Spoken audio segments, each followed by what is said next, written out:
you're very welcome to episode 138 of the Take a Pull podcast. We're nearly getting to a book 50 now, Dec. How are things with you? Yeah, All good? all good. John, Andy, I love January. I'm saying this all day, but I do love January. I've always said the racing in January is class. And like hopefully we get 4 cracking days the weekend. Nice. Hopefully the weather holds off. A nice Birdie House with a damn more punch down from the Moscow Flyer. And then there's a decent card on the Monday at Punchestown. But I love January. I like, people hate it and they're like all down and all. I love it. Fresh start of the year. Can't get them decorations down quick enough. Delayed getting them down this year now. Probably because we went a bit hard now after Birdie House. But I love it. I think the racing's top class. And I'm in great form in January. Yeah, well, look, all the power to you, man. I'm waiting to see a horse just jump an obstacle at this stage. It's been, 4 or 5 days? We record on a Wednesday evening. There's been a cold snap, so we haven't had much racing at all. Looks like... I haven't had a drink since the last jump race in Ireland. That's not bad. Fair play. I'm feeling spiritual. Well, we better get that changed. Well, actually, I have a Coca-Cola here tonight. So, so we've got Clonmel on Thursday. We'll cover that towards the end of the show. Won't have much shelf life, so you can see how we do. Or maybe skip to the end because there is one we fancy. And then you can maybe come back to our Christmas review, future target pointers. A very rare episode of the Take a Pull podcast. We don't do too many reviews. Sometimes we do them at the top of the show, 5 minutes long, but this show is actually going to be dedicated to everything we had or everything we've seen over Christmas. As I said, Andy, I don't like looking back. I'm only looking forward. So I'd probably worth doing after Christmas. Like, we do the big preview for Christmas. It's well worth pointing out where we were wrong, I'd say, and how we're going to fix that in the future.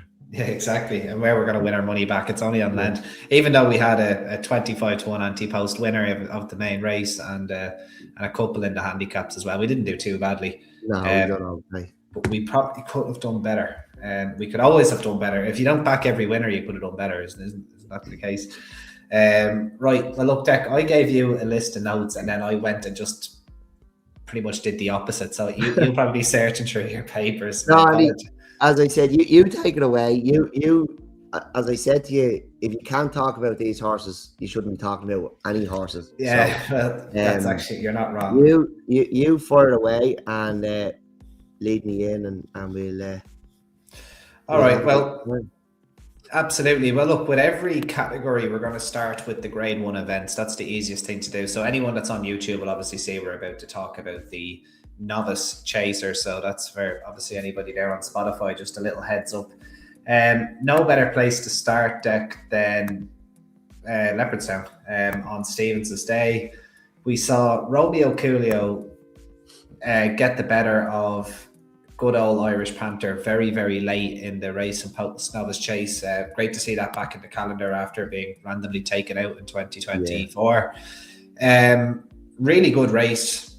2 very nice novices, you would have to think. Romeo Coolio just about getting the better of Irish Panther, who definitely, in my opinion, lost little to nothing in defeat. It was a fantastic effort, and I thought actually it's probably worth saying I thought he got an excellent ride as well from Kieran Buckley. Like I thought he was like very, very unlucky. That horse did tend to not find a whole lot off the bridle in his kind of older days. We know he had issues with bleeding and whatnot, but I thought Kieran was very, very unlucky not to win the race. Dec, what did you think of probably the first 2 home? Was there anything in behind that you might have saw? I'll lead you in with that one first. Yeah, I for the first year I thought it was a brilliant race to watch, and it was like he was a sharp price, Romeo Coolio. He's probably would you say he has become the absolute fan favorite this year? The owners they're giving Constitution Hill type updates on online. But we're hearing about him every time he farts. He seems to switch targets by the hour, but it's great. It's great to have one from Elliott Yard. I think again with that people are falling in love with, and like we've always been fans, Andy. From that time we've been coming in after the bumper, and he's really afraid to make eye contact with him. He's a beautiful big horse. He got the job done. He was outpaced. He stayed on. Like he got the job done, and it's testament to him. I hope he goes to Leopardstown. Like that PJ Moriarty, I think is one of our best races on the calendar. Like that and the Drinmore are our two, what you call like prestigious novice races. Yeah. So like I hope he goes there, and I hope he runs in the Ryanair. Like the Ryanair kind of needs that, and I'd love to see the Ryanair go back to those, like before the Ryanair was the cat cart. The cat cart, yeah. Or it was for novices and second season chasers, and it was a great stepping stone towards the Gold Cup. And like that's what I think that race should be. I don't think you're too hairy. You shouldn't be running in that. Like put the big boy pants on and run the Gold Cup or the Champion Chase. But look, he got the job done. Irish Panther there. He ran an absolute cracker, and Patrick Harty actually dropped into the Larkspur on the 28th, and we're in there, and we had a good chat. What an absolute gent! Chatted away to me for I don't know, good 10-15 minutes. Spoke about Irish Panther, and I love to see how bullish they were online beforehand, and they were kind of saying, "Don't forget about us," and like. They didn't just talk the talk; they walked the walk as well, and nearly caused the upset. But like he's been one of our favourites for a long time, Andy, and he had his issues, and it's great to see. It's great to see what they're doing with him. They've sorted out his issues, and he's got the Champion Chase entry. He has, yeah. So like if the 1-2 getting open entries at the Cheltenham Festival, I think is brilliant. It was a great race. Yeah, like. To be honest with Irish Panther, with the way we've seen the results go at his age, I'd be very tempted to run him in the Champion Chase now. I would too. Yeah. Roll the dice. We've seen outsiders win it, and I think they're bold enough to. And it's great to see, these bold campaigns, or even starting to talk that way again, because we've just seen horses kept in Novice company for way too long, and I'd love to see them do. I'd love to see the two of these running open company. Further down the field, Andy Shaheen, mark of 129. Philip Fenton did get him a mark of 102 over hurdles. He won 2 or 3 times. I'd say he's well capable off that mark of 129. Wherever it may be, he'd be one to keep an eye on from that race for me. Right. Okay. Yeah. Shaheen. Yeah, he ran pretty well. You're dead right. The disappointment was probably Salvatore Mundi. I don't know if he's just not in love with fences or what's the story, but. It pretty much does revolve around the top 2 for me. Like July Flower puts a mark on the form, I suppose. I thought she ran well, to be honest. I thought she ran well, and she ran above my expectations. Yeah, but then what about He's Gorgeous has gotten a mark of 130 as a result of running there. He got 7 pounds up from 123. July Flower on 143 was beaten 12 lengths by the front 2 and was getting 7 pounds. So, like, if you want to look at it literally, like you've 2 mid to high 150s horses possibly that I finished first and second there. Romeo Coolio, I wouldn't be in a rush to go up and trip with him. Like we saw last year who won the Arkle. We've seen the likes of Tidal Bay win the Arkle. Yeah, the Arkle can often be run to suit, they're novices. Like they're not those. They're not those speedballs, because there's only so many horses that can be a novice. It does off, the pace collapses, and it's often won by like El Fabiolo. He looked flat to the boards when he won the Arkle to me down the back, and he just stayed on. At the same time, I'd love to see him in the Ryanair, and I think it's probably his optimum trip at this stage of his career. Yeah. No, I wouldn't be put off him by that as well. And then, as I said, the Harties, they deserve an awful lot of credit for what they've got Irish Panther to do so far in his short chasing career. I'd love to see them roll the dice and have a go in the Champion Chase. Why not? Like, he's already 9. What's that double pay actually at the moment, Irish Panther? and Romeo Coolio. The best part is we're talking about the novice chasers and we're saying this could go in the champion chase and this could go in a Reiner. Two really, really nice horses. And I think the fourth and the fifth could be ones for handicaps. If you really like the front two, He's Gorgeous and Traheen should be going into the notebook for handicaps. There's no doubt about that. And then obviously Break My Soul, interesting. Maybe back to drawing board with her. Since her first run, but you couldn't lose faith in her. She's achieved a good level over hurdles. She was so good on her first run, and I was prepared to put a lunch at the Cork run. I thought she'd stay on. She was beaten 3 out, like, wasn't she? She was. She was. Mare's I think she's better than that. Having seen what she done over hurdles, she was not beating far, ain't she? Yeah, exactly. And maybe she needs to go up and trip. Possibly, I don't know. But she could have came too soon after Cork as well. You just wouldn't know. Yeah, it could have. Yeah, like I certainly wouldn't be writing her off. Like, I'd love to see her running in the Arco for my from my bank account. Your bank account. Have a fighting chance anyway. Right, a few quick fire ones at you here, Dec. We'll talk really quickly about Kempton and what you see from Kit's Bull. He put in some jump and display down the back there. What would you make of that form though? Like, or would you'd be wanting to see him probably back in the PJ Moriarty, I would have thought. Yeah, look, it was brilliant to watch, and that's what Kempton does, and we've seen it. Like, Coney Green won that race like that. We've seen Ile Francais win that race like that. Like, it does happen. If you can go from fence to fence on a fast track like that, it can be absolutely devastating. It's not the form of that race, Andy, that is getting me excited. It's more the form of his beginner's chase. Like, Kate Dawson has followed up. The Enabler has won since. Shuffle the Deck is the one he's going to be very, very obvious. Like, everyone, he'd be favoured for a festival hand. They'd be praying he gets a mark under 145, won't they? Yeah. I'd say he just Ted Walsh, Kim Muir. Yeah, like I could exactly. Imagine. Yeah. I'm not. I'm probably not telling anyone anything they don't already know. Like, he'll be. Yeah. I can see the ears being absolutely punted off him. Don't fall off, Derek. Yeah. But he is the one that's sticking out like a sore thumb. He was behind Cocktail Devin at Leopardstown as well. Cocktail Devin was fairly devastating. That was one of the most impressive performances of the Christmas, I thought. It was, yeah. It kind of surprised me as well, because I have a lot of time for Kiss Will, the runner-up, who I was kind of disappointed by his effort. I know he hit the third last, but it just didn't matter. Like, he was absolutely obliterated from a long way out, really. It was a one-horse race. He was hitting the line like almost like Galopin des Champs, Cocktail Devin. But yeah, I just maybe just doesn't quite see out the 3 miles. Like, if you look on the balance of his form, well, maybe not the balance of his form. Like, he's been beaten by Oscar's brother, Punchestown, which is there's not a whole lot of shame in that. He's been beaten by Romeo Coolio.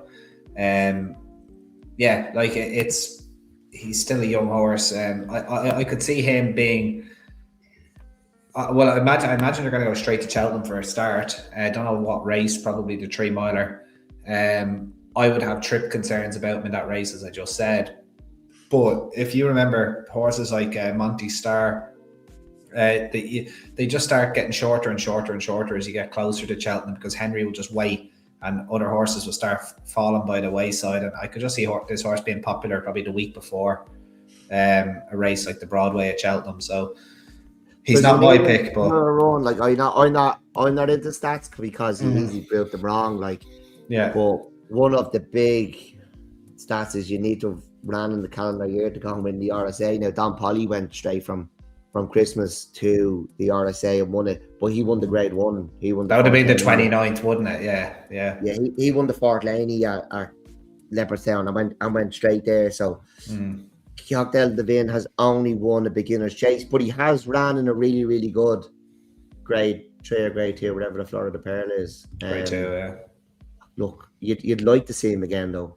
Like, you'd like to see them all turn up. Like, Romeo Coolio kind of kicked him out away at Down Royal, didn't he? Did he run at Down Royal, Cocktail? Yeah, but that was basically a bumper at the same time as well. Yeah, so yeah, it was. But look, you'd love to see them all turn up in the PJ Marty Hardy over 2 mile 5 at Leopardstown. That's what that festival's about. You know, we like to see the trainers turn up with them. It's getting bigger and bigger every year. It's getting more and more competitive. Yeah. You know, I think there's a banger straight to Cheltenham off Cocktail Divan, and I think, as we said, Romeo Coolio goes the Arkle, but you're not wrong. I would love to see them both kind of, or all of them, as you said. Like, we've so many exciting novice chasers at the moment. Almost kind of pivoting. I keep reading articles about English trainers fancying their chances this year, and I don't see it personally, but out in Cheltenham. Well, if they don't win all the handicaps, they should probably hand in their licenses, because we mentioned on the podcast tonight, a horse got £6 for coming second in a hurdle race. Deep Cave got £2 for winning the competitive handicap at Ascot. Glengooly won the December Gold Cup and got £4. You know, some poor horse the other night, who was it? The trained by Meg Magnuson, that got £6 for coming second in a hurdle race in March at Leopardstown.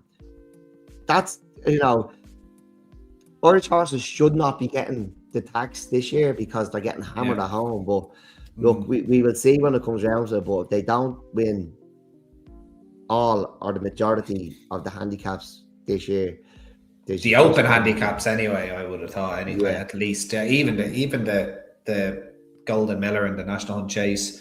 Going back to Kisswell, I think he has a look of a horse that'll go well in the Golden Miller. I think that's where they're going to be going now. They could just run him in that PJ Moriarty, give him a little kick around and get his third run in, and see where he goes after that.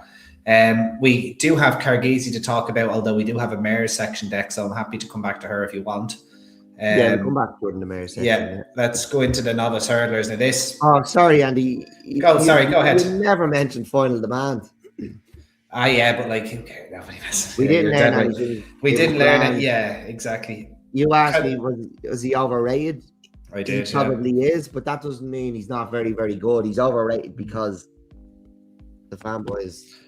He's trying to William Mullins, and this is what happens. These horses become victims of their own success in a way. Like, we see horses put up a string of ones in bumpers, in novice hurdles, in novice chases, and they keep going off at odds on, and they might be the best novices, but they get a reputation. People start avoiding them.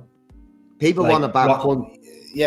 Short money favourites because they think they can't be beaten, but like, they start getting races in novice races anyway. They start getting races run to suit. Now, sometimes they might just be the best horse, but like, you can't go and tell me that, Willie Mullins with 3 of the 4 runners, and then Jonathan Sweeney with Western Walk. Like, none of the other 3 runners wanted that to do a Final Demand. Like, he got the freebiest of freebies, and there was an opportunity down the back straight for a horse to put his foot in his neck, and there was no horse in the race to do it. He ran no sort of race. I think, look, he could be a Gold Cup horse, he could be the second coming, but I'd have to see it to believe it. And I've said it, we both said it before, I'd take Predator's Gold to do him over 3 miles. Absolutely. And I'd take a lot of horses to, at the prices, like, he's likely going to be going off flirting with odds on for Broadway. Him on the old course, like, he didn't look too in love with it now. He didn't in the Ballymore last year, or the Baron Bingham. I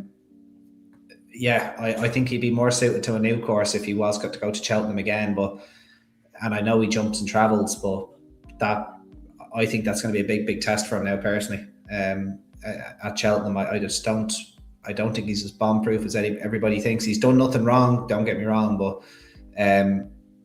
like, I wouldn't even be 100% sure. Kitzbühel, Kate Dahi, Predator's Gold, like, what price? Even if it was only those lining up and out, they're all Willie Mullins horses. But what price is Final Demand against those 3? Like, he is favourite and he's probably odds on, but like, you wouldn't be rushing to back him, in my opinion, anyway. And that's not even getting into the potential of Romeo Coolio going up to that trip in March, or there's plenty of dangers. Would you say there's a chance we don't see Predator's Goal until March? Like, he's obviously, he had the injury, he was off. Are they going to go really, really easy with him? Again, I'd love to see him turn up. If I'm not mistaken, I think he has an entry on Sunday in the Killiney at Punchestown, which looks like I know we're still talking about Novice Chaser, and this is supposed to be a review show, but like that you can nearly say that's a grade 1 in all but name. Like, the winner that wins at Cheltenham every year. Usually, like there's 6 entries: Jacob's Ladder, Kappa G Piker, that Wi-Fi code that Willie trains, Predator's Gold, Prince Guard à Trois, who's highly unlikely to run. I think he's declared for Nace now, the rescheduled one on Friday. Pure Steel, who was unbelievably impressive at Punchestown, and then the Enabler as well, who looks like a much better horse over fences. I know 4 of them are Jigginstown, but that looks like a serious race. Predator's Gold 9-4 to win that race as well. So with Pure Steel 5-2, so that like probably be a race we touch on later in the week, but that looks like a race that you could follow very closely. Really exciting Novice Chasers in this country, and really excited to see how they get on. But fire on deck. We probably spent a lot of time on the Novice Chaser, so we'll keep going. Novice Hurdlers next, a division that just caused mayhem from start to finish really during Christmas week. Where do you want to start? Like, do we start with Ballyfad? Do we start with the carnage that ensued? That occurred. You may as well take it away talk to talk. Yeah, all right. We'll start at the top. Yeah, grade 1s, of course. Talk to talk. This is a horse I've nearly gone head over heels for now at this stage. A dual hurdle winner prior to. Well, he would have been a 3-time hurdle winner. Like, who are we kidding? Like, he was going to go and win very impressively, and he was probably traveling too well. That's what caused him to fall, wasn't it? He had enough energy to basically overjump the last hurdle. The horse brought Sam Ewing everywhere. Listened to him, jumped well. Like, whatever about Elon Musk bringing you to Mars, like this horse probably would have brought Sam Ewing to Mars and back, and probably still won the race. Like, I thought he was going to be extremely impressive. Skylight Hustle went and won impressively in his own right, but I think this horse could be, the heir to possibly Hurricane Fly or State Man. I think they keep it. Like, I was so impressed with the way he travelled into that race for a 4-year-old, having, I think, the 4th start of his life, and the way he just picked up. I think he's the real deal. I really do. I think he's at 8-1 for the Supreme now, off the back of a fall. And I know you'd be reserving your temptations there a little bit, but he's not going to be odds on to win at the Dublin Racing Festival. He'll probably rock up there 2-1, 5-2. And I'll tell you now, he's going to be filling my boots at Leopardstown at the end of the month. There's no doubt about that. I was extremely impressed until he fell. As I said, Skylight Hustle did nothing wrong. I thought it was quite telling that Gordon Elliott said nothing about the Supreme after that. It was up and trip after that. And they probably know in a month of Sundays, so won't get near talk to talk, assuming he's all well. What did you think about that race, Dec? And I initially agreed with absolutely everything you said and thought, Jesus, what was this? Jack Kennedy did reckon he had him covered. Yeah, I did, yeah. But like, I laughed as well, and having watched the race back, like, you could say Skylight Hustle was doing all his best work after the last. He hit the line quite well. I'm not going to make a decision now about which one I'd prefer. The one I took out of it was Carrickmore and Spruce, and I couldn't put you off having a better horse in the Mare's Novice or the Dawn Run at Cheltenham. I can't wait to see Talk to Talk and Skylight Hustle go at it again. Hopefully that's at the Dublin Racing Festival as well. I don't think there was I initially thought watching it first, geez, he was coming and he's going to win, he's going to go away. But the way Skylight Hustle hit the line, I don't know whether there would have been, maybe Talk to Talk would have seen it out, but he'd have to see it out well. I don't think there would have been an awful lot between them. I did initially think Talk to Talk would have run well, but I've watched it back a few times now, and I did stick that maiden hurdle out of that Skylight Hustle won at Ferry House, but he won it really well and he got the job done in the end. I'm not prepared to split them yet. I'm not as bold as you, Andy. So I'm going to sit on the fence on that one, but I'd be taking Carrickmore and Bruce out of it. And she's worth, you know, she's worth. There's some fancy figures there on the exchanges. She's worth taking a little bit of that for the Dawn Run, because I think she's a very good yardstick, and probably better than that in if she sticks to her own sex. So that's where I'll sit in the fence, Andy, and take the Mare out of that. I'm not going to sit there. Like, it's even the overhead view of how easily Talk to Talk goes by is what really kind of, you probably only saw it at the track. Maybe Racing TV had it, I'm not sure, but I'd be taking Talk to Talk for the Supreme at the moment. I could be talked into taking Skylight Hustle for the Wednesday race. As you said, if I like those two, I'd be stupid not to consider Carrickmillan Spruce for the Dawn Run. You even go back to the maiden, his run at Ferry House, Talk to Talk. Him and I'm Slippy were backed to the exception of basically everything else. They finished first and second, although Talk to Talk was a 7-length winner. Remember, back in third that day was a Grade 1 juvenile hurdler, Mercia. Maybe not the best.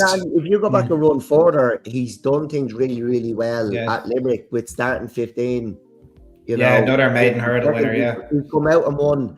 Like, there's no doubt about it. He's a serious horse, and but I just don't think I'm not going to say Sky Hustle was completely done with, and maybe, you know, if he was doing his best work after the last bit, maybe you're right. He should be going for the 2 mile 5 race, and there's another double we've thrown out.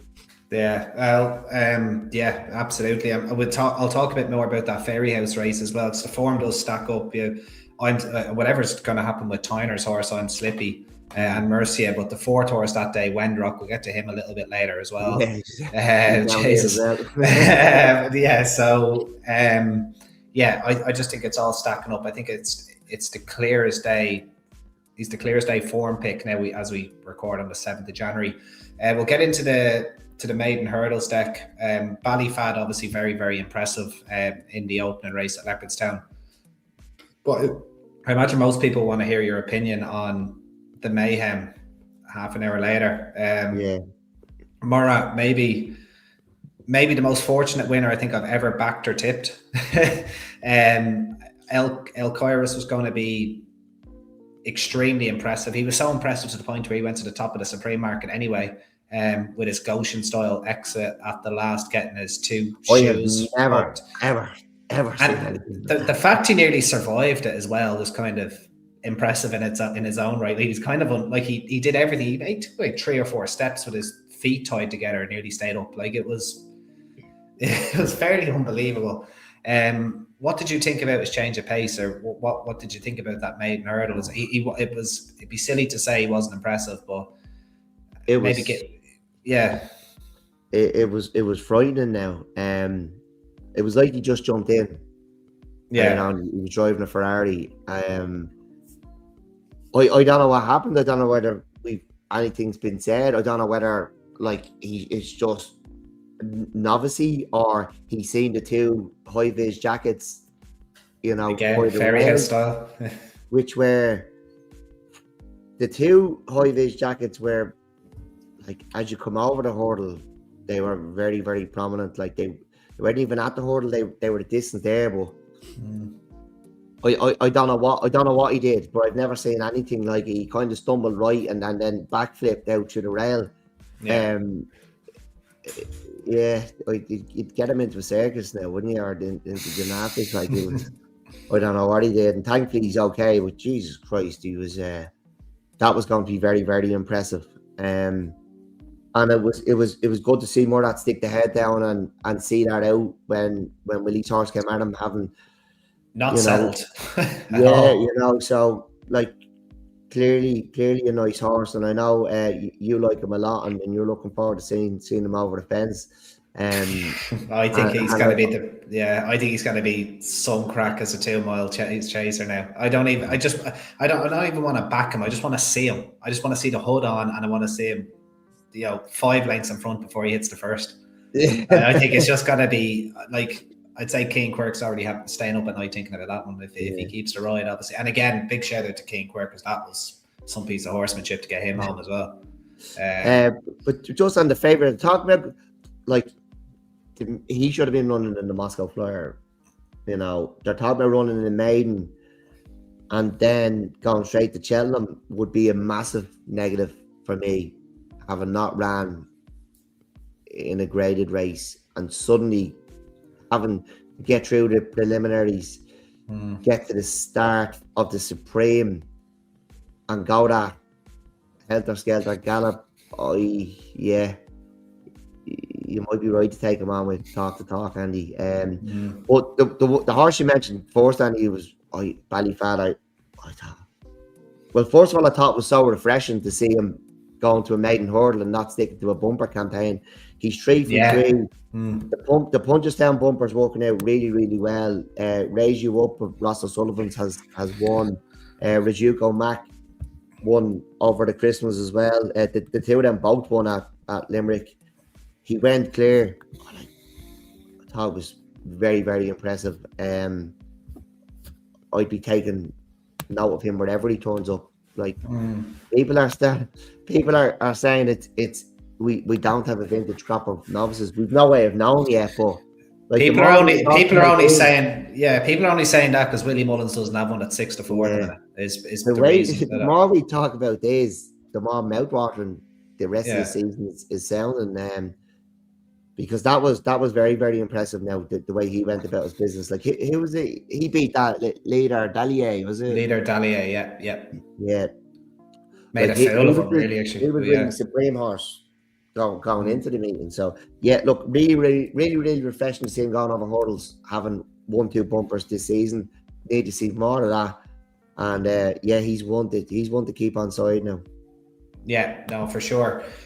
Touching base elsewhere, I'll just jump into the Juvenile maiden hurdle the first day on the 27th, won by Hardy Stuff, Ole second and Munsef third. A couple of eye catchers there for your tracker. The 5th horse, Deepwater Boy for Gordon Elliott and Danny Gilligan, ran a lovely race, just was a bit too far off the leaders to kind of get involved. And then the 8th place horse, an ex-Aidan O'Brien horse actually, Genealogy, son of Wooden Bassett.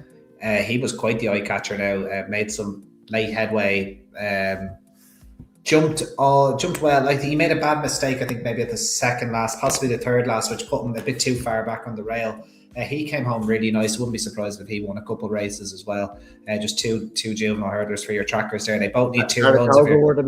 Well, he was over the festive period as well, and we saw a lot of comments of him saying, "Oh, Fred Winter plot job," but you very much made a very good observation. He wasn't backed as if he was a Fred Winter job, was he? Like he was hammered at the off, and he just was basically putting on the brakes at every hurdle. But Jesus Christ, he didn't half pick up, did he? To finish third. Yeah, look, you'd be hoping he'd come on for that, and the jumping will improve. It was quite hard to see at the track, but I didn't think he jumped well early on. No. And late on, but yeah, he was punted like a good horse. Like he went off 2-1 favour or something. Did he? He was 3-1 anyway. Like I was shocked to say, like I came out to the front of the stand and I asked David Tyrrell who would he back, and he said number 9 or whatever it was, and I looked up and I was like, I wasn't expecting that. Like within, I'd say walk 10 yards and he'd gone from 6s to 3s, and it was like, what we going to see here? I hope he can jump, but look, you'd be hoping the jumping does improve. Yeah, like I think I said to you after the race, like they could have gone to Ascot with him. Oh, is she half brother to Capri? Yeah, like he's a proper horse now. Yeah, like the way he finished, having not jumped, like they could have gone to Ascot with him, and you probably will see him. You might see him turn up at Ascot, especially if the jumping doesn't improve. But you'd be hoping it does, and he could, we could have a right one on our hands. He's the real deal if he can jump. Yeah, the way he picked up now, I'd say the winner of that race is nice enough too. The Study a Man horse he's gone out of my head now in the Lyrene colours for Gordon Elliott. But yeah, anyway, good old Study a Man making a decent showing of himself as a jump sire at the moment, despite being 35 grand as a fat stallion.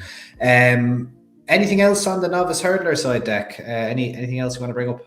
Oh, look, well, starting 15, I thought he done it easy enough at Limerick, and that only boosts the form of talk to talk. Like, it probably might be difficult to place now, but I just thought, I thought it was worth a mention. I think he's a nice horse, and obviously, talk to talk beat him comfortably enough at Limerick back in October, so it's definitely worth mentioning. It's going to be very hard to come off this podcast without having to back talk to win at least something in the next 2 months. Anyway, yeah, no, absolutely. I thought Limerick was. I didn't see anything that really wowed me now at Limerick. I saw a few mentions where I think was a King Grasco Grave, Willie Mullins's. Did it nice, but I don't think. I have a couple on the list at Limerick, but in later categories. Later categories, all right, you're the boss. Yeah, not novice hurlers now. Cool. Well, let's press on, or else people be here all night. Open Chasers is next, Dec. Yeah, this was obviously a lot changed at over the festive period. I suppose we can start. Well, we'll start the 27th, will we? Are you upset with yourself for not putting up Solness? Good old Solness, Mr. Leopardstown. Look, stick a statue next to Hurricane Fly at this stage, no? You can't get upset in this game, and like we made a case for not backing him. We spoke about him. It was a seasonal reappearance, and that was a negative, and that's why we didn't go from. And look, you'd have to say if Marine Nationale doesn't make that mistake and take only by night out of it, he probably wins it. Like he's gone down half a length in the end. Another fascinating race to watch. Yeah, look, only by night. Well, I'd love to see her turning up in the champion chase as well. You just put a line through that. You have to put a line through that, don't you? You're chasing horses and you're not catching them. They throw the tail in. Now, not having any of this, they're too far away. Whereas Marine Nationale was rushed back into it. It might have been a rush of blood from Sean, but he got him back into the race and he very nearly won it. Whereas when Keith didn't do that with the Mare, she didn't get into the race. So, like, he is at the moment, I would say Marine Nationale is the most likely winner of the champion chase. He won it last year. He won at Punchestown. He's very nearly won that race, having given them I don't know how many lengths. But it's quite a fun race, the champion chase, and it's always worth backing it. If you're jumping, and we say this so many times, if your jumping isn't perfect, you will get found out in a champion chase every single time. And like Solness versus Marine Nationale, I'm looking forward to the rematch now at the Dublin Racing Festival. That's going to be brilliant. Because I know it's both their seasonal reappearance, but Solness is going to have come on as well. Like we didn't back him or put him up because he was fresh. And we thought he might have needed to run because that's what happened the year before, and that's how we have to go on. But he's going to have that run under his belt, and I do love him. You can't not. Now, if I was Barry Connell, I'd be printing off a big picture of the HSS or the Stena line or an aeroplane or something to try and scare Solness, because that seems to be his only picture of a duty free, wave a 3 Toblerones for a tenner at him or something to make him think that he's abroad. I don't know, wave a £20 note at him or something. It's anything. Maybe wear some tweed in the parade ring, or I don't know, sing God Save the King. I don't know. You do something to upset him. But yeah, I'm very much looking forward to that rematch. I think it's could be one of the races of the Dublin Racing Festival. The Dublin Racing Festival is sounding absolutely amazing. This should be an advertisement for it. Like the more we talk, the more exciting. Hopefully they all turn up. But Leah putting up all the clips now. But looking forward to the festival in March. Like whoever beats Captain Guinness wins it if they can. He just didn't get that extra furlong, didn't he, the other day? Right. Any thoughts on that? There's only one day that matters to him. That's true. There's only one day he's trained for, and it's probably his last hurrah. And you could have worse bets. And you will have worse bets. just that week. Absolutely will. Thoughts on Masborough? I personally thought a good horse would have taken that gap after the last, in my opinion. A proper 2-miler wins that race. 100%. Do you go up and trip with him? Is he just a bad attitude? Like for a horse that I absolutely raved about, because you know my thoughts on that crop of juveniles. Like, I thought arguably the best ever, and I raved about him. And I even thought last year, when he was making mistakes and he was still quickling away, Jesus, what have we got here? He wouldn't be on my radar at all now. I finished with him. We fallen out, and I didn't fancy him, but unfortunately, he has just become another horse now. A very, very good horse, but not a great horse. And look, you go into open company, that's what happens. You have to be. It's such a step up, and he hasn't made the step up. Whether it's down to this or that, like his jumping, you have to do it all, and he hasn't. So unless Willie can work a miracle, and there's probably nobody better, but he's not on my radar now at all. I feel like I could never back him until I see something different, but he does strike me as one of these horses that's going to be a time form darling. Like, he's just going to rock up one day in his whole career and put up like the most mesmerizing performance you ever see. Like, you won't see it coming. I don't know if it'll be 2 miles, 2.5, 3 miles. It'd be a race that, like, it'd be probably a grade 1, but like a grade 1, with all due respect, that, you know, kind of get shunned to one side. Maybe something like the Ascot Chase or something. You could imagine. You could imagine him winning a Ascot Chase, kind of like Cernam did, and the English handicapper giving him like a 179 for beating something that's been lugging 11 stone 12 around Cheltenham for the last couple, you know, months in those handicaps, and Masborough's gone and beaten him 35 lengths with Mark Welch doing cartwheels on his back or something, and the time form bloke says this through the last and the time form bloke is sitting there with, like, you know, he's gone up to the royal box to take the King's crown to put on the horse's head as he's coming into the winner's enclosure, and then he never gets to within 1.5 stones of that rating ever again. Like, that's the type of horse I think Masborough's going to end up being.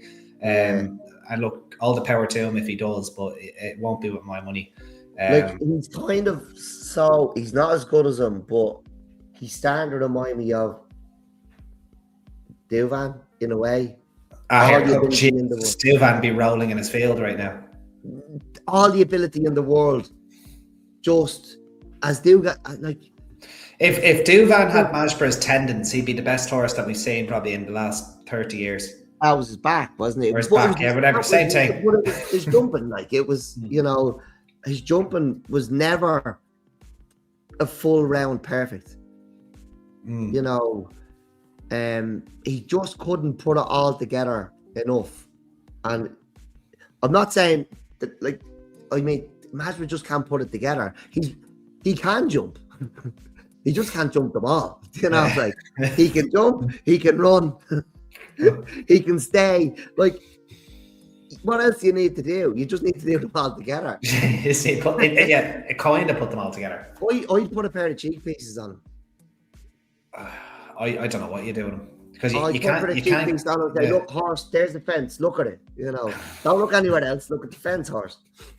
But I don't know. I'm finished with him for the moment. I mean, yeah. No, back to school. Get him in a, I don't know, bit of extra learning or something. I don't know. It's hard to know. It's hard to know. Right, sticking with the Open Chasers deck, the big one of the week, a crazy race won by Affordale Fury. I Am Maximus finishing second and getting dropped £1 by the handicapper as a result. And then Galopin Des Champs going out on his shield. And what I would say is that the roar of the crowd when Galopin Des Champs hit the front after the second last. But it was amazing. Sam Ewing didn't panic. Do we have a new kid on the block? Is it fair to say? Affordale Fury, lightly raced, just turned 8, missed the season, obviously. Like, to be honest, we call it. I'm still getting over the anti-post bet at 16 for the Albert Bartlett when he went off 150 to 1. Look, yeah, he's done it from the front. He's put the head down. He stayed there. It was his 4th run of the season. How much is Galopin Des Champs going to come on? How many times can Alfred Fiori go to the well? He's won at Cheltenham. Yeah, didn't win. I'd say if anyone backed him on 150 to 1, it felt like he won.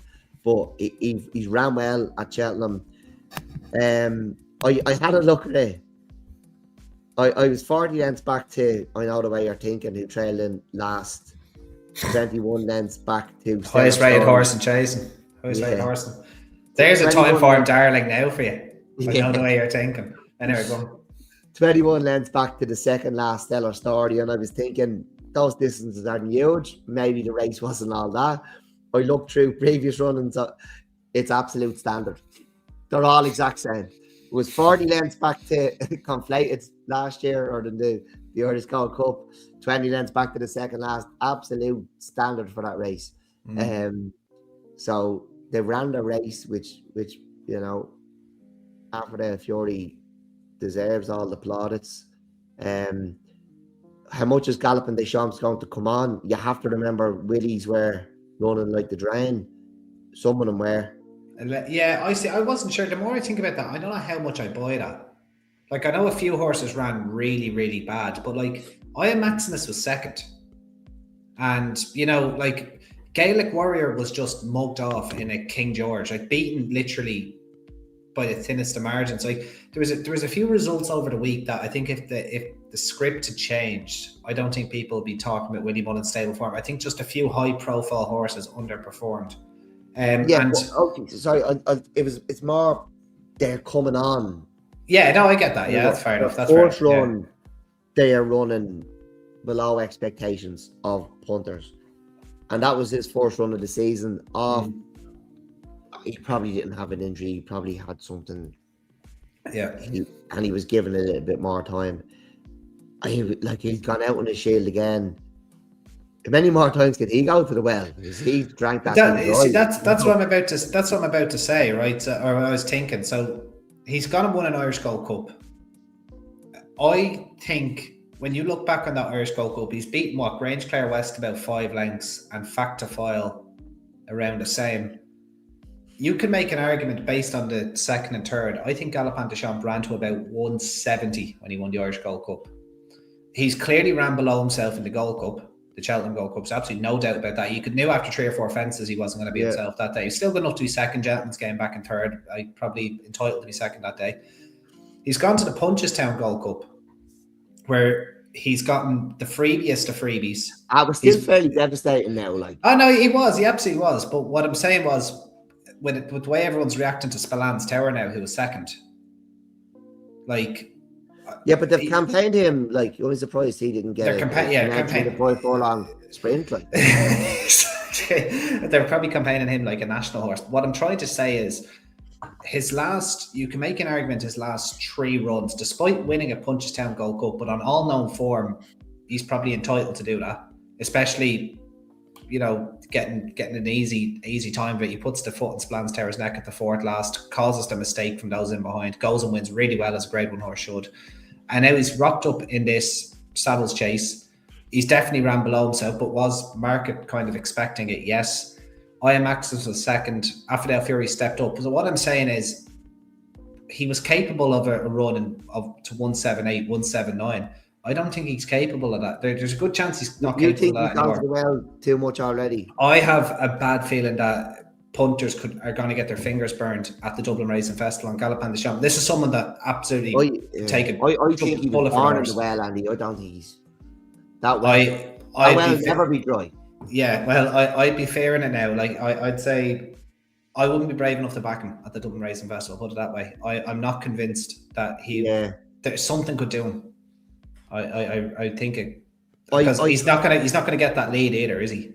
Alfred Fiori's going to go fence to fence with him now. I don't need to back him. I don't as I said, even though we were talking Alfred Fiori up since November when he ran at Thurles, when it came round to it, I kind of didn't even feel like having a bet in the race. There's enough races to find winners in.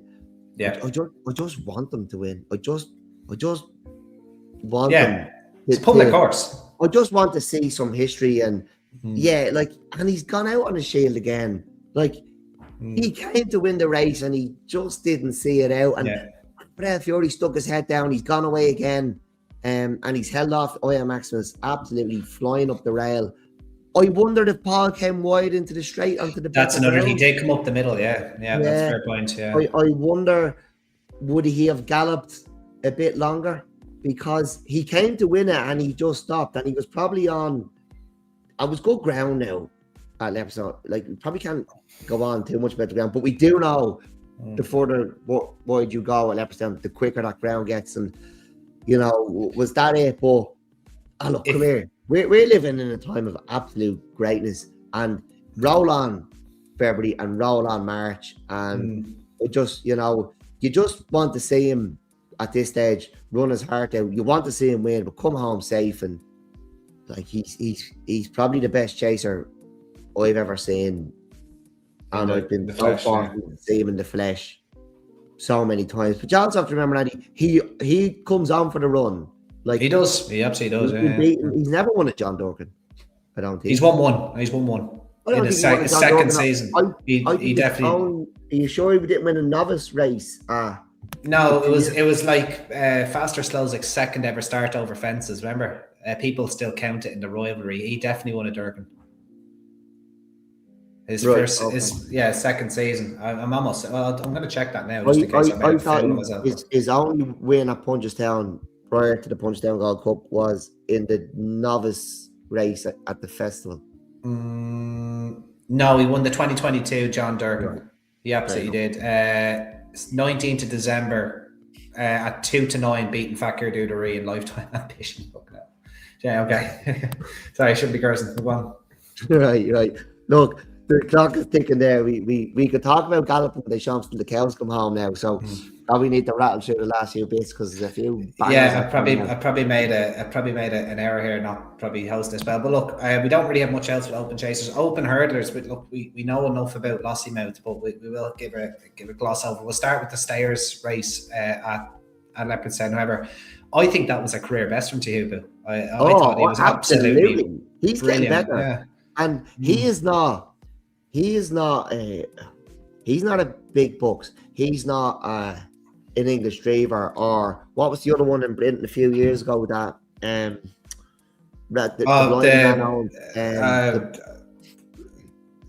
Paisley Park. Park. Yeah. He's won grade ones over 2.5 miles. Like he is not just honeysuckle. He is not just a slow grinder. Like he is a serious racehorse. And he's getting better, and that was a walk in the park for him. And like I know Royal Rocky's Diamond set it up, going on, went an absolute crazy gallop, kicked every hurdle out of the ground. I don't think the rest of the field had to jump any hurdles; it just ran through whatever bumper out of the ground. But Jesus, the Hubo, he was struggled to warm to him for a long time, but my God, that was impressive. Yeah, very, very good. I would imagine Henry was happy with Bob Ollinger, runner-up, came home very well. And I'm going to put one out there. I said this to you and you kind of laughed at me, but I have a feeling the biggest punt at the Cheltenham Festival, or up there with the biggest punt at the Cheltenham Festival, is going to be Mystical Power in the Coral Cup off 15 stone or whatever he's going to be off. He showed me enough in the Hatton's Grace, and they're just lobbing him around now in grade ones. They're going to probably do the same. They'll probably put one more run into him now. I don't know where, but I see him rocking up in the Coral Cup. Now, whether he's going to win or not, I don't know. I'm going to back him to find out, though, because Willie Mullins is a sicko, and he's done this stuff before with like Wicklow Brave and plenty of other. He nearly did it with Aramon. Aramon only found State Man too good when they tried it with him. So like he's done it a good few times. Yeah, Wicklow Brave was the classic winner on the flat. If he off. The only thing I'd say about Mystical Power, he couldn't lift his legs when he had space and time to see a hurdle in a 5-runner race. How's he gonna lift his legs in a Coral Cup when none of them are gonna see a hurdle? I just don't think he jumps well enough. Yeah, that's fair enough. I'm still going to pay to find out though. But wait until that one hits the Cheltenham circuits, because that I'd imagine it's only a few weeks now until someone take starts it right now. So take it. Well, I won't. I mean, betting a Cheltenham handicap right now. I don't care if anybody is listening to it. I've no sympathy for you getting involved in that right now. Right. Anything else with the open hurdlers deck? Lossiemouth, I suppose there's you need to give her a mention. Yeah, Top Feet with Dancer ran a cracker. She did. She ran a 2 lengths by Woodhoo. She deserves to either run in the mares or the stayers. What's that mare's going to be like? You know, it mightn't be. Woodhoo's your favourite now, isn't she? She's good though, isn't she? She's tough, isn't she? She is good, but she has been extremely well placed her whole career. Extremely well placed her whole career. They picked out races in Newbury, like they avoided. She's from that vintage crop of Juvenile as well, but they avoided the Masperas and the Nürburgrings, and well, she raced Nürburgring. Nürburgring finished ahead of her, and she got one of the stewards around. Yeah. She's been well placed. She is good. I'm not knocking her, but she's been extremely well placed, and she was well placed again because she should have ran in the Hurricane Fly hurdle, later on the card. Okay, she was off the bridle far enough out. I don't think she's a 2-miler. I think she could have ran her maybe, like in time. You could have ran her. They wouldn't have ran her against Tehupo, but like she'd go well in the stayers hurdle myself. I think now. I think the mares hurdle's the right race for her this year. She's only a young mare herself, so Feet of a Dancer though, I could see her definitely going to 3 miles. She's probably as good as ever. Probably two career rests in a row now, I would have thought. Tough race for mare out of stairs. Yeah. Lossiemouth got the better of Brighter Days Ahead deck, and then Anzadam, some race he ran after getting lit up halfway down the back. I think people might be writing him off a little bit prematurely. I think he's the most improvement out of any horse, really. He's going to keep getting better and better and better. Like I said after Newcastle, he did stick his head down, and it was only the main line, but people were calling him a dog and people were saying awful things about him. He did stick the head down and beating the main line.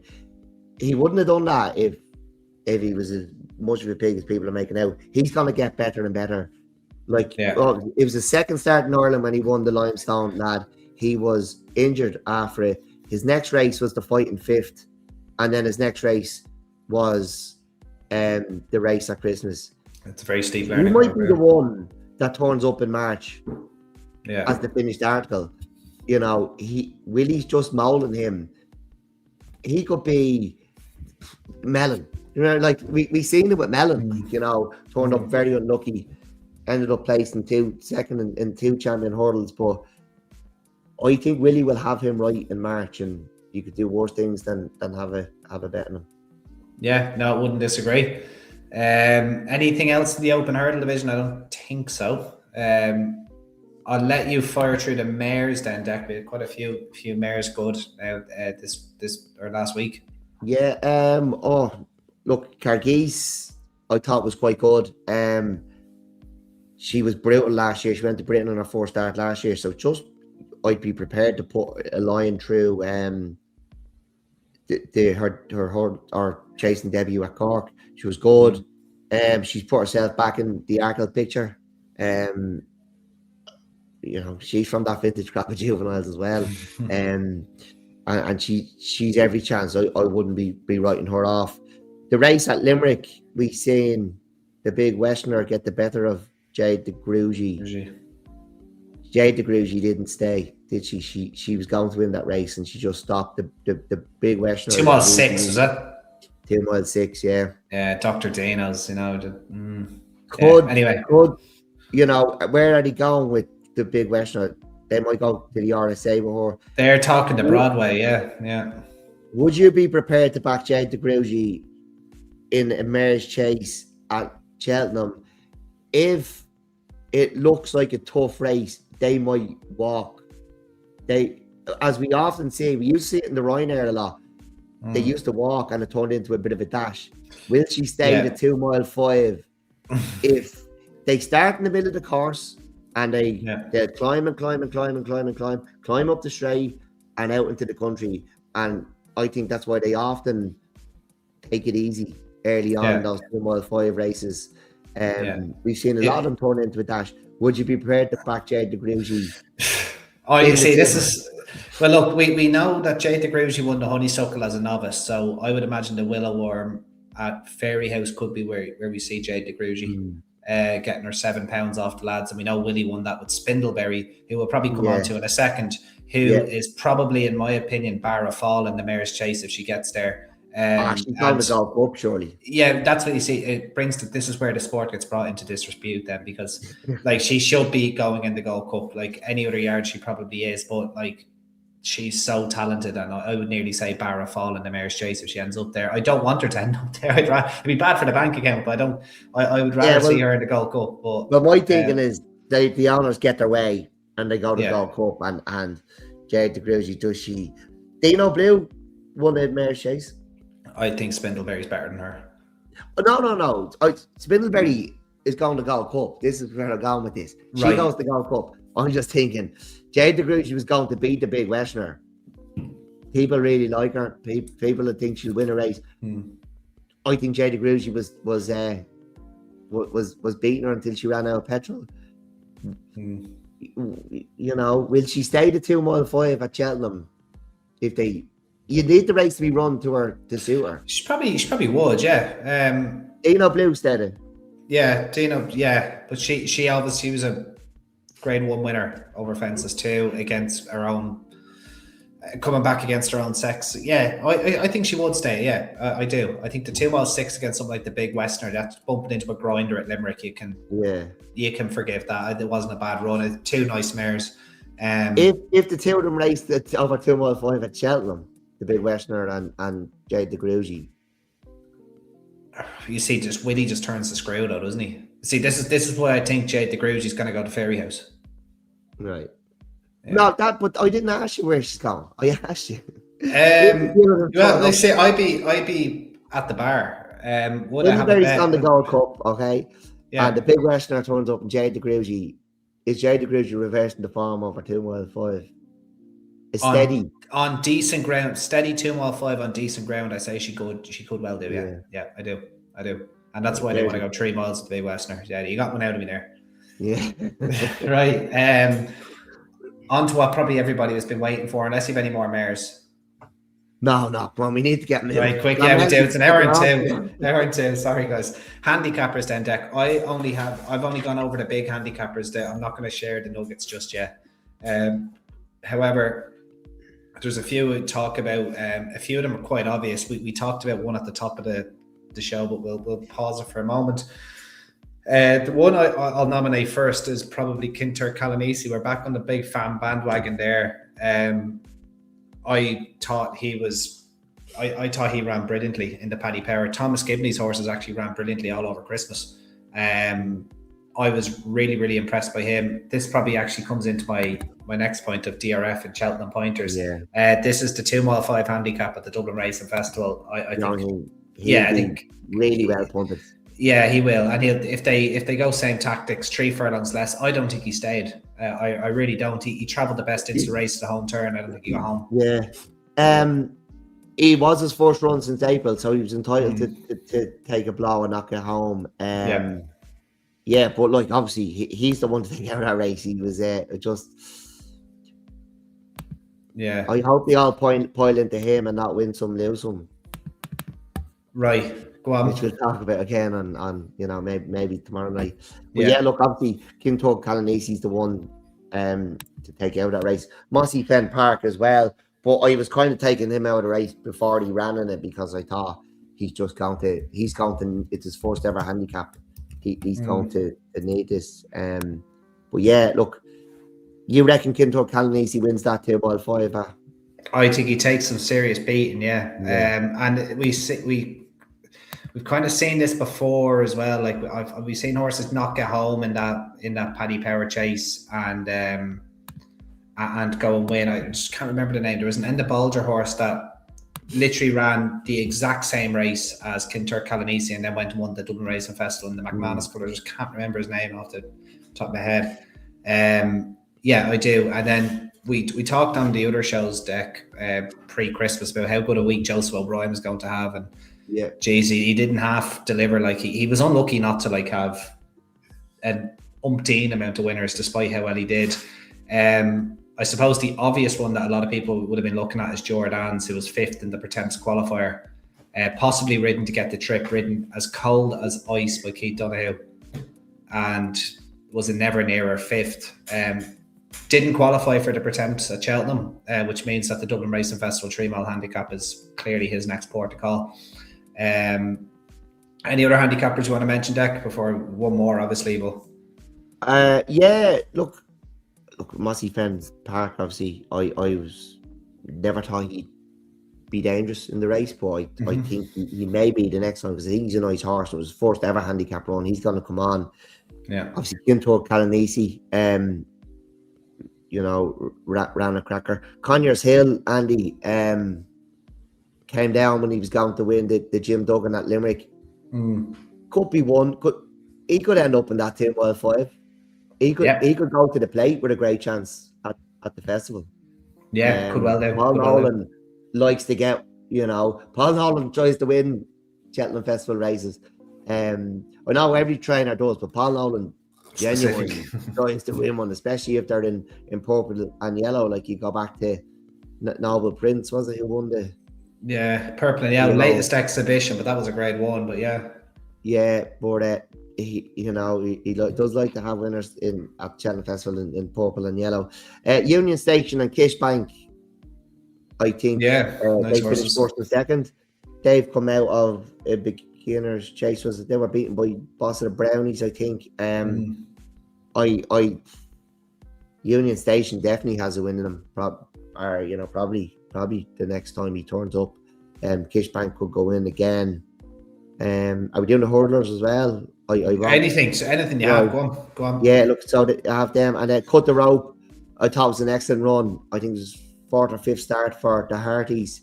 I said to Patrick, you might have there might have been easier options for him elsewhere. Yeah. Like I think he can win a race off that mark, but maybe not at a meeting as competitive as this. Again, like they just, you know, they're ambitious, and it's really, really refreshing, and it was great to talk to him. And he said to me, well, it was this race or it was the Pretemps. So they weren't looking at easier options, but if they find an easier option, I think he'll win. And then obviously, Andy, you want to finish off on another hurdler? Wendrock, yeah. I think we both saw him in the 29th of December up at Leopardstown in that 2.5-mile handicap hurdle. Again, going back to talk for about the 400th time tonight. 4th in that grade 3 at Fairyhouse was Wendrock on an inadequate trip. He was ridden cold here again, and when I say they went slow in this race, like they nearly weren't going fast enough to jump the first 2 or 3 hurdles. Like they were needing harnesses to get over them.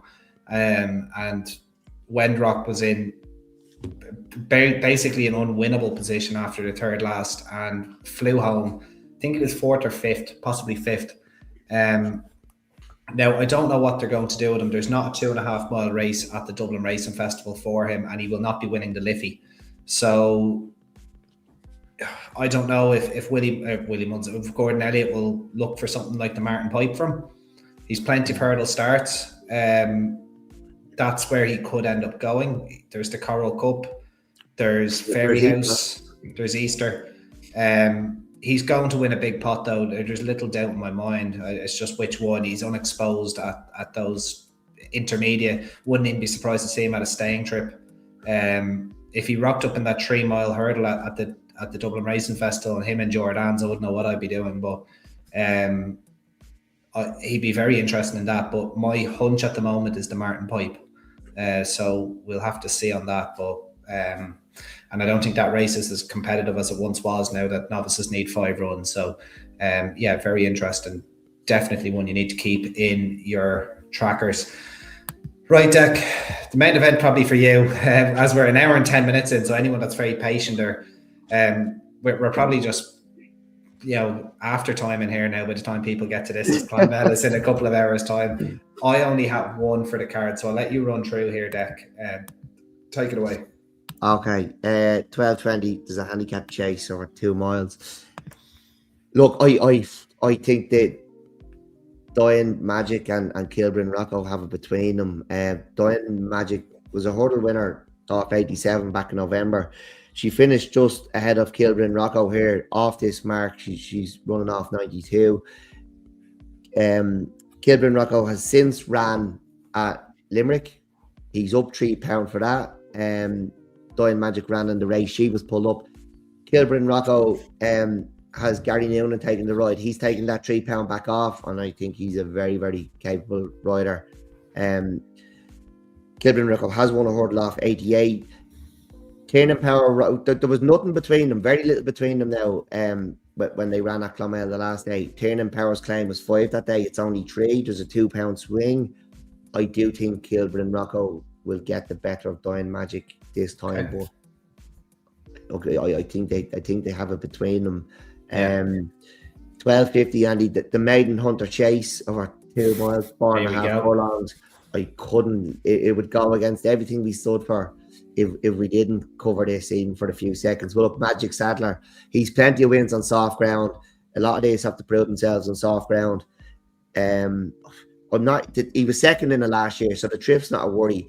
The horse he was second to last year won at Cork last week, and Fountain House, who was behind him that day, has won 3 or 4 on the bounce. Yeah, he's a nice horse.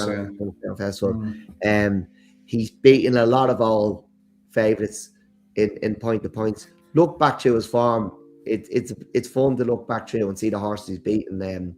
Horses people were very, very fond of. At 120, there's a hurdle race, conditions hurdle, 2 mile, 1 furlong. Look, this is an interesting race, I thought. Yeah, boring is me saying it's interesting. Yeah. No, I don't. My selection is a bit boring because I'm gone Cole on Charles. The hood's on, and I just think Santos Spurs. Both his wins have come on heavy. It was yielding or better, I think, the time he was beaten. When he won the last day, he had the rhythm of the night, 15 lengths back. Oh, sorry, not the last day. Oh, yeah, it was the last day. It was made. Yeah, it was. Yeah. I think he'll just go and win this. Especially getting his ground. The 150, a Mare's maiden hurdle, 2 mile, 1 furlong. Again, it wouldn't be a tap without covering the Mare's race. Radiator Springs, Andy, she was 11 lengths behind Old School, Outlaw and Bambino Fever. Back when Henry's were still running pretty poor, like his horse in the bumper that day went out like a light. They weren't really back. They're kind of back now. But look, she's won a point to point, the third from that point to point, won a point to point the next start. I think she's owned by Mare Stables. I seen something about her the other day up online. I'm not sure she's any good now, but they only want nice mares as well. She's a 6-year-old. Shoulder and Crystal Gold, probably too dangerous, but I would fancy Radiator Springs. She is favourite at the moment, 7-4. Radiator Springs. We can't give out 33 to 1 winners every week, lads. Yeah, exactly. Isn't the 220s a maiden hurdle? 2 mile, 1 furlong. Look, I go with the favourite again. Speculator, 5-year-old. Fort in the bumper behind. It's only a game, Boys Town, Treasure Memory. I think that's decent enough form and probably enough to win this race. Yeah. Okay. This isn't your race. This is the 250. No. And the 250 handicap hurdle, 2 mile, 1 furlong. Look, I got a bit of a nudge here. Proud partner here, yeah. Myself started showing up tips and really, really fancied this one. Mare called Wild Ball Wind off 79. She was second here last month. I can see where she's going. I'm quite proud. She was second here last month off 75. Like, she's got £4. It's probably a little harsh for a horse rated 75. Like, they're only so good. She's had 2 handicap runs. They've both been a massive improvement on maiden runs, but I'm struggling to get away from Gino Bello. Andy, she's just turned 6.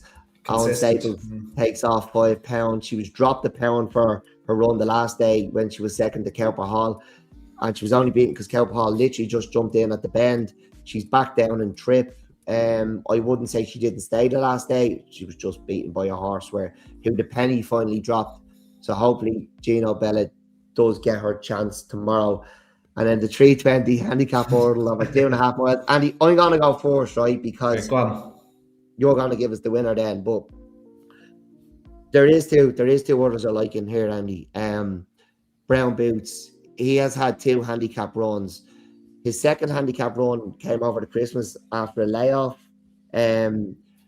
Look, he's been out the back. He's came home well without being an eye catcher, like without, you wouldn't be giving him a comment near his finish, but like he's finished out his races. I definitely think he's a run in him, and it could be tomorrow. If it's not tomorrow and he bumps into your lad, it'll probably be the next day. But look, that run was probably a quiet run the last day because he needed a pipe opener. There's an awful lot to like about him. And then you're on it, like, before you go, Andy. He's been backed, just to say, 7-2 now, Brown Boots. Been hammered. Oh, he's been absolutely mangled. But go on. The other one I like is Hello John Joe. A negative being a 5-year-old at this time of the year. She made her handicap debut last month. She tanked through the race. It was in that race actually that Gino Bello ran in, and that was won by Kerper Hall.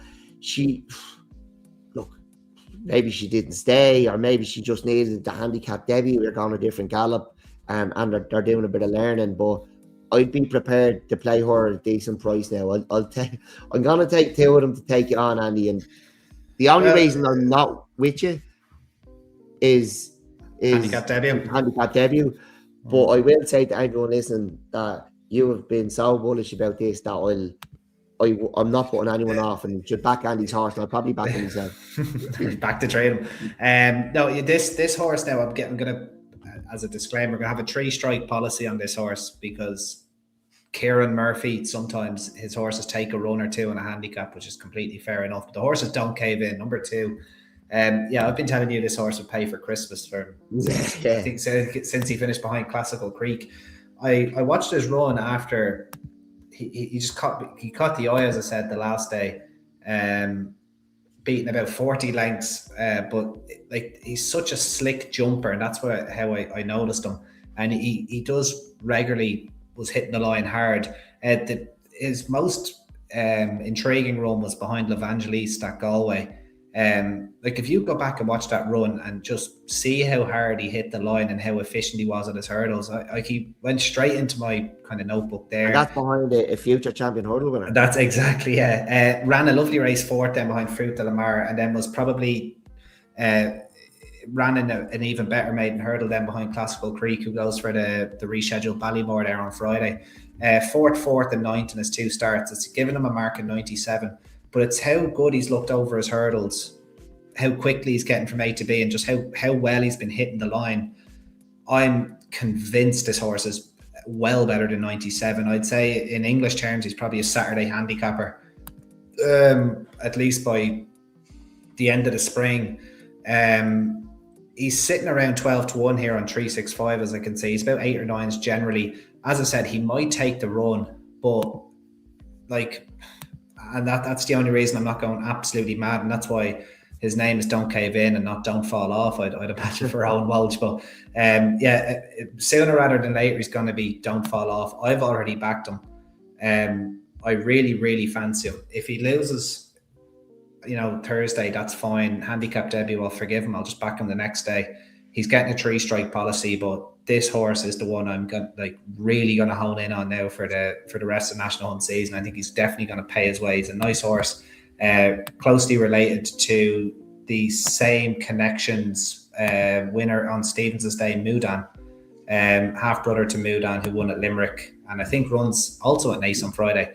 But no, don't cave in. Just put him in your trackers, and actually don't back him. Just back him. If he fails. He fails at Clonmel, I think. Yeah, he'll win. That mark 97 is a gift to him when you look through his form and the horses he's finished behind them, the distance he's finished behind them. I think it's an absolute gift. It's how well he's been hitting the line as well. But yeah, go on. It's just is he going to need the run for experience? Is the only thing. That's it. That's the big question. I'm happy to find out. Yeah, I don't know how he ended up at 97. I don't know how he got the spotlight comment. Mark doesn't look lenient. or little impact in points and just ran okay in maiden hurdle. Like this, Mr. Spotlight hasn't watched his races anyway. That's all I'm going to say. Or else, yeah. I can't believe he got a mark below 100. Yeah, I was hoping to get 105 or less, and he got 97. I was like, that'll do me. And I was hoping 105, and then he'll improve off that. Like I think he'll rattle off a hat trick when he's easily. He's handicapped well enough to win tomorrow. There's no questions asked. No doubt about it. Yeah. It's just whether he's going to need, he's gonna need the experience, and then there'll be no missing the next day. Like absolutely no missing. The next definitely day. Don't fall off today. Fall off. If he has a run in a handicap and he takes it well, there will be no missing the next day. There we go. Yeah, after an hour and 20 minutes of racing news and reviews and going over Clonmel, we'll bring the end of Take a Pull 138. It's been one of the longer podcasts we've done in quite a while, Dec, but I thoroughly enjoyed myself, so thanks for your time. As always, keep sharing and subscribing, guys. Any closing comments before you go? No, look, I really enjoyed that. Really enjoyed the racing over Christmas, and stop giving out about January, lads. Probably the best month on the calendar for jump racing. It just comes at you thick and fast, particularly in Ireland. So get out there, enjoy it, get racing, keeps you out of the pub in January when you're trying to, give the body a break. So we get through these few class meetings, then it's on to the Dublin Racing Festival where you heard us talking tonight. It's absolutely mouth-watering. So buzzing. We leave it at that, and hopefully Tom Kevin gets the job done for you tomorrow, Andy. Fingers crossed, man. All the best, and take it easy, guys. Bye bye.